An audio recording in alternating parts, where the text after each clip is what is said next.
ప్రజాకవి కాళోజీ నారాయణరావు పేరిట హన్మకొండలో అత్యంత ప్రతిష్టాత్మకంగా నిర్మించిన కాళోజీ కళాక్షేత్రం గోడలకు పగుళ్లు ఏర్పడ్డాయి. గత నెల 19న సీఎం రేవంత్ రెడ్డి చేతుల మీదుగా ఈ భవనం అట్టహాసంగా ప్రారంభమైంది. అయితే నెల రోజులు కూడా కాకముందే పెచ్చులు ఊడుతున్నాయి. పగుళ్లతో గోడలు దర్శనమివ్వడంతో నాణ్యత విషయంలో విమర్శలు వెల్లువెత్తుతున్నాయి. నాణ్యత ప్రమాణాలు పాటించకపోవడం వల్లే ఇలా జరిగిందని ప్రజలు చర్చించుకుంటున్నారు.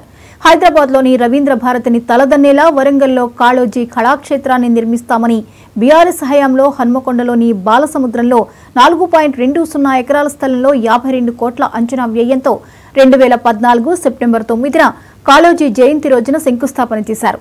ఆ తర్వాత 2 ఏళ్లలో పూర్తి చేయాలని లక్ష్యంగా పెట్టుకున్నప్పటికీ దశాబ్దానికి కూడా కాలేదు.